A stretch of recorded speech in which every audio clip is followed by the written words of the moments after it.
Hello दोस्तों, GS classes में आप सबका स्वागत है। तो आज हम पढ़ेंगे मुगल काल का विविध प्रश्न उत्तर। तो चलते हैं अपने प्रश्न की ओर। निम्नलिखित में से किस एक ने महत्वपूर्ण कृतियाँ रामचंद्रिका एवं रसिक प्रिया की रचना की थी? हमारा ऑप्शन है केशव, मतीराम, रसखान, सेनापति। तो रामचंद्रिका एवं रसिक प्रिया हिंदी कविता के ऋतिक हिंदी कवि केशवदास 1555 से 1617 के तक थे, जिसने रामचंद्रिका एवं रसिक प्रिया की रचना की थी।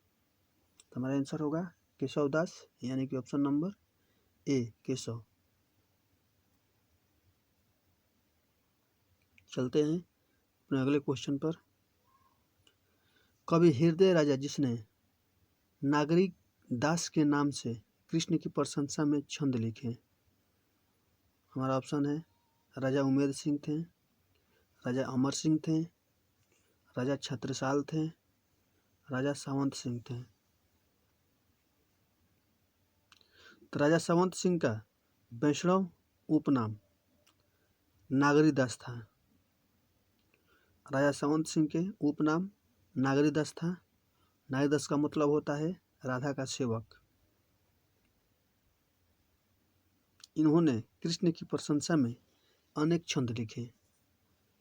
हमारा आंसर होगा राजा सावंत सिंह, यानी कि ऑप्शन नंबर डी हमारा राइट आंसर। चलते हैं अगले क्वेश्चन पर। निम्नलिखित युग्मों में से कौन सा एक सही सुमेलित नहीं है? Jahangir William Hawkins, Akbar sir Thomas Roe, Shahjahan Tavernier, Aurangzeb Manucci. Jahangir William Hawkins सही है। अकबर सर थॉमस रो ये गलत है, क्योंकि सर थॉमस रो जहांगीर के शासनकाल में आया था, न कि अकबर के काल में। शाहजहां के काल में ट्रेवेनियर और औरंगजेब के काल में मनुची था। हमारा राइट आंसर अकबर होगा, ऑप्शन नंबर बी। चलते हैं अपने अगले क्वेश्चन पर। निम्नलिखित विदेशी यात्रियों में किसने भारत के हीरो और हीरे के खदानों का विस्तृत रूप से चर्चा की? हमारा ऑप्शन है Francois Bernier, Jean Baptiste Tavernier, Jean de Thevenot, Abbe Barthelemy कारे। तो जिया बेटिस्ट ट्रेनियर यह मुगल बादशाह शाहजहां के शासनकाल में भारत आया था।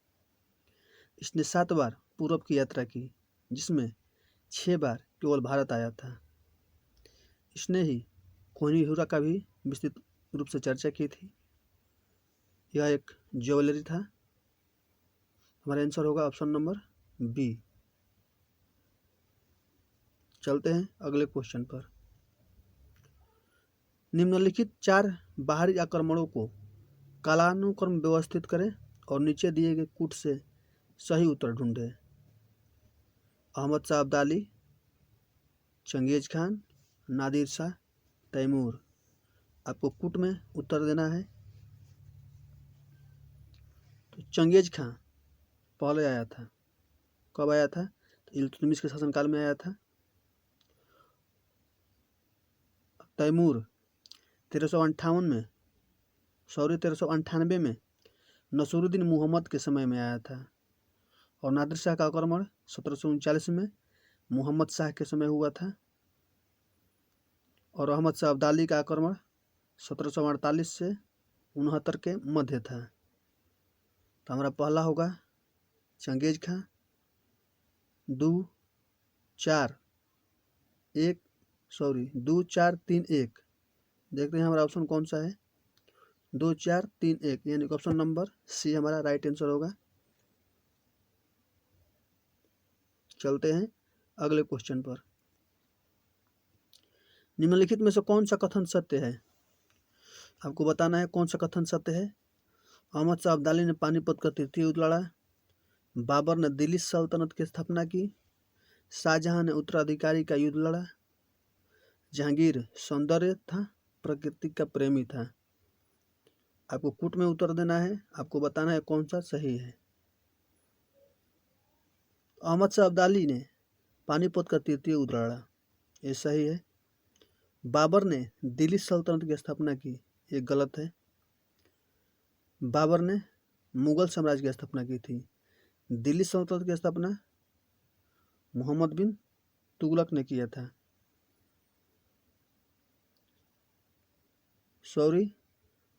बाबर ने दिल्ली सल्तनत की स्थापना कुतुबुद्दीन ऐबक ने किया था।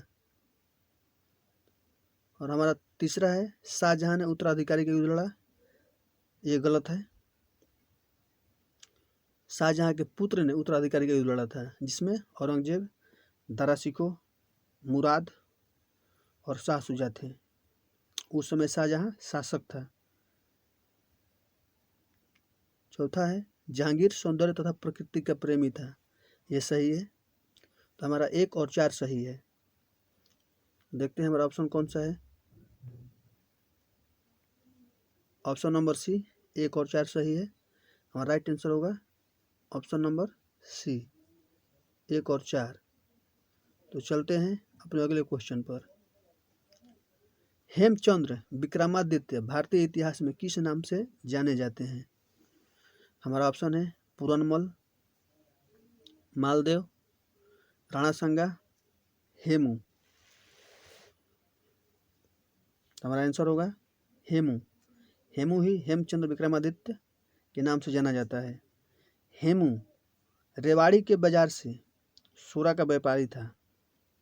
हेमू रेवाड़ी के बाजार में सोरा का व्यापारी था। इस्लाम शाह ने उसे अपनी सेवा में ले लिया और आदिल शाह ने समय में उसका सम्मान और भी बढ़ गया। आदिल शाह ने उसकी सैन्य प्रतिभा से संतुष्ट होकर अपने सेना में सेनापति और वजीर नियुक्त कर दिया। हेमू ने ही 1556 में पानीपत के युद्ध में अकबर के साथ युद्ध किया था। अकबर के सेनापति या संरक्षण बैरम खां थे, जिसने हेमचंद्र को मार दिया था। हमारा आंसर होगा हेमू, यानी कि ऑप्शन नंबर डी। चलते हैं अपने अगले क्वेश्चन पर।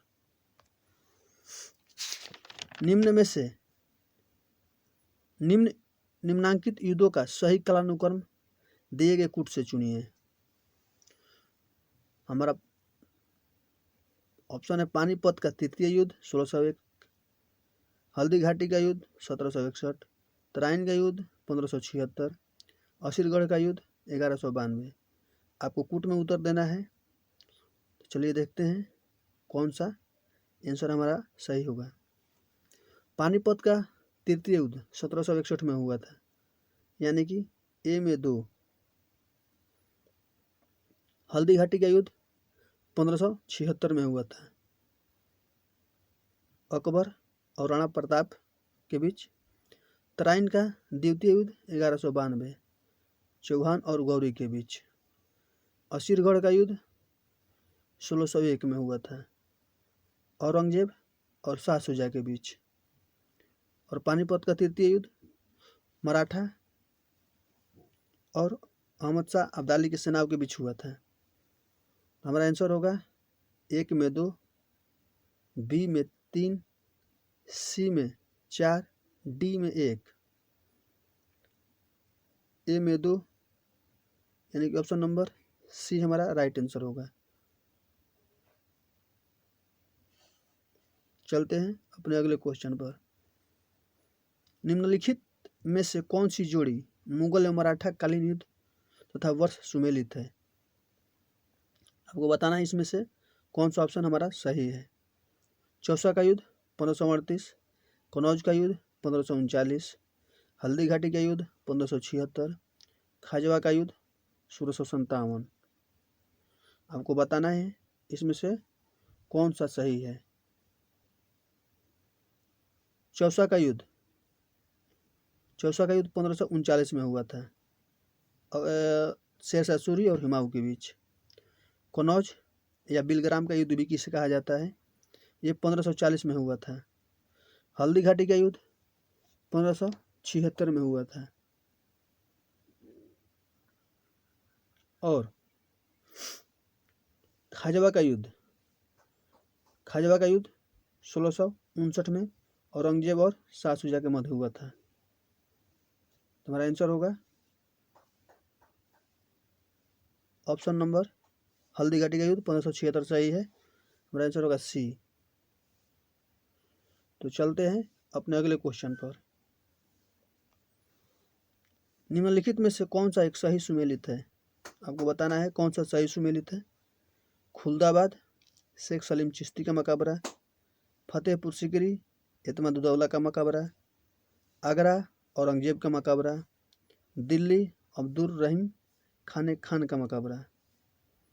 तो आपको बताना है कौन सा सही है। तो हमारा खुलदाबाद शेख सलीम चिश्ती का मकबरा नहीं है। खुलदाबाद औरंगाबाद में है जहाँ औरंगजेब का मकबरा है। फतेहपुर सीकरी में शेख सलीम चिश्ती का मकबरा है। आगरा में एतमादुद्दौला का मकबरा है। दिल्ली में अब्दुल रहीम खान का मकबरा है। हमारा राइट आंसर होगा ऑप्शन नंबर डी।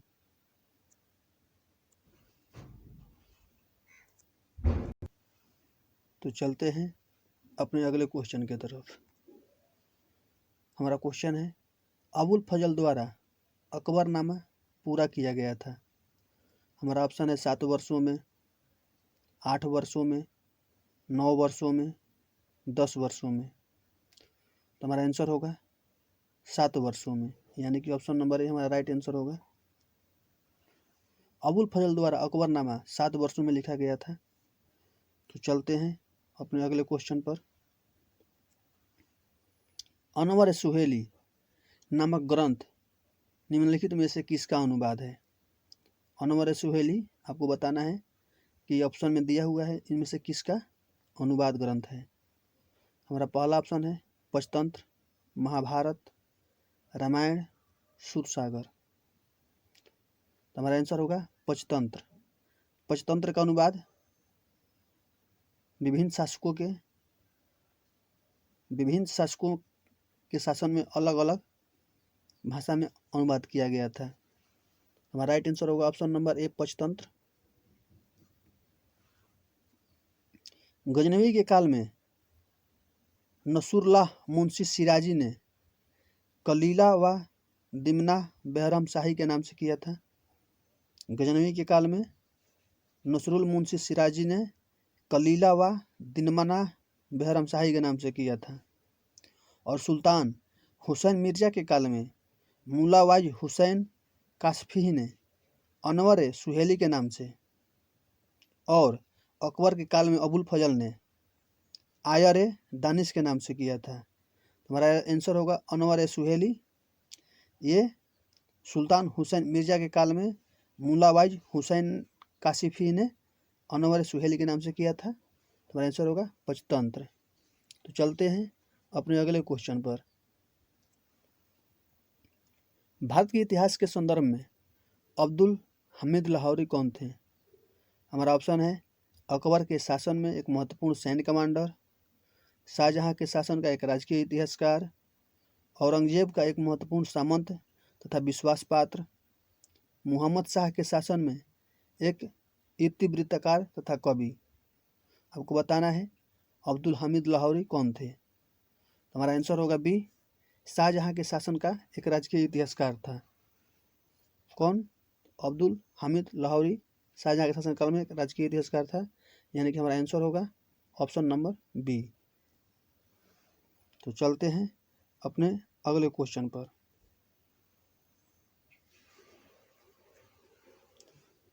निम्नलिखित युग्मों में से कौन एक सुमेलित है। बाबर तुझे के बाबरी, हुमायूनामा, शेरशाह तारीख शेरशाही, अकबर तबगाते अकबरी। आपको बताना है कौन सा एक सही सुमेलित है। तो बाबर तुजुक बाबरी ने लिखा था, ये सही है। हिमायूनामा लिखा था, ये गलत है। हिमायूनामा गुलबदन बेगम ने लिखी थी। शेरशाह तारीख शेरशाही अब्बास खान सरवानी लिखा था।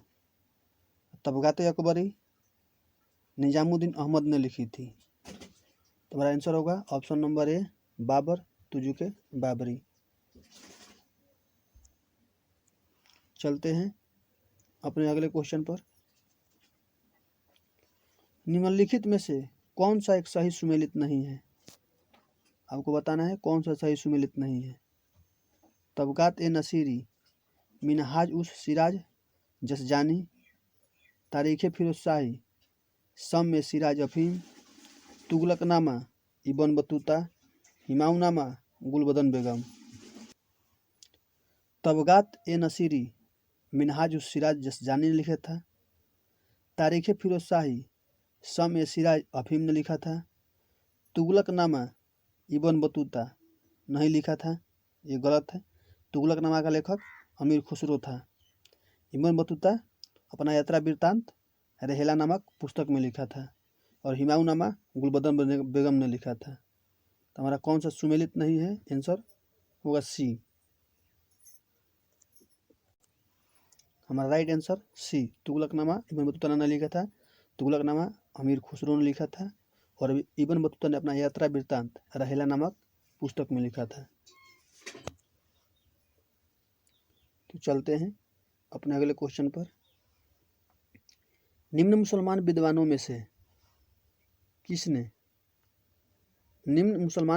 में से हिंदी साहित्य के लिए किसका महत्वपूर्ण योगदान है? ऑप्शन है अबुल फजल, फैजी, अब्दुल रहीम खान खाना, अब्दुल कादिर बदायूनी। हमारा आंसर होगा अब्दुल रहीम खान खाना ने हिंदी साहित्य के लिए महत्वपूर्ण योगदान दिया था। हमारा राइट आंसर सी होगा, अब्दुल रहीम खान खाना। चलते हैं अपने अगले क्वेश्चन पर। मुगल काल में निम्नलिखित बंदरगाहों में से किसको बाबुल मक्का या मक्का द्वार कहा जाता था? हमारा ऑप्शन है कालीकट, भरूच, कैबे, सूरत।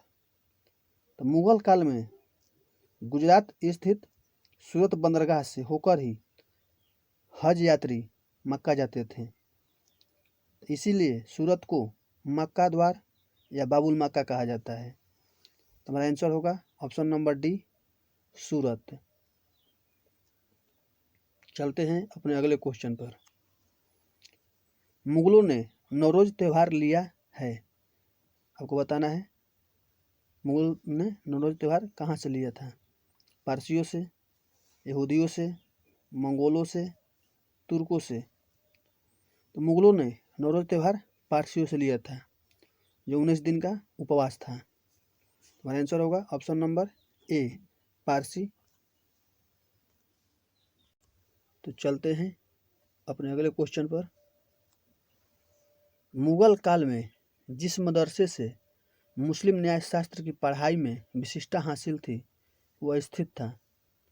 हमारा ऑप्शन है लखनऊ में, दिल्ली में, सियालकोट में, हैदराबाद में। तो मुगल काल के शाह वली उल्लाह के मदरसा में हदीस यानी कि परंपरा तथा तफसीर यानी टीकाओं पर और लखनऊ के फिरंगी महल में फिक न्यायशास्त्र के अध्ययन पर विशेष बल दिया जाता था। हमारा आंसर होगा लखनऊ के फिरंगी महल। हमारा ऑप्शन में लखनऊ दिया है, शहर का नाम दिया है, तो आंसर होगा ऑप्शन नंबर ए, हमारा राइट आंसर। चलते हैं अपने अगले क्वेश्चन पर। मुगल काल में निम्नलिखित में से किस महिला ने ऐतिहासिक विवरण लिखे? हमारा ऑप्शन है गुलबदन बेगम, नूरजहां बेगम, जहांयारा बेगम, जेबुनिसा बेगम। तो मुगल काल में किस महिला ने ऐतिहासिक विवरण लिखा? तो गुलबदन बेगम ने। हमारा right answer option number A, Gulbadan Begum Babur की पुत्री थी और अपने पुस्तक में गुलबदन बेगम ने लिखा है कि हमें बाबर और हिमायू की जीवनी लिखने के लिए, इतिहास लिखने के लिए अकबर ने आदेश दिया था। हमारा राइट आंसर गुलबदन बेगम। तो चलते हैं अपने अगले क्वेश्चन की तरफ। गुलबदन बेगम पुत्री थी, हमारा ऑप्शन है बाबर की, हुमायूं की, शाहजहां की, औरंगजेब की।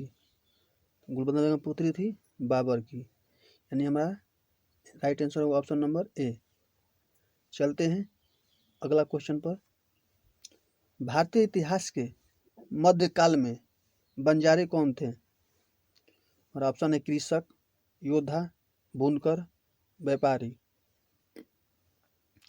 तो भारतीय इतिहास के मध्यकाल में बंजारे संस्कृत वर्ड से लिया गया है बंजारे, जिसका अर्थ होता है वाणिज्य, और वाणिज्य किससे संबंधित है? व्यापारी से। तो हमारा राइट आंसर होगा ऑप्शन नंबर डी।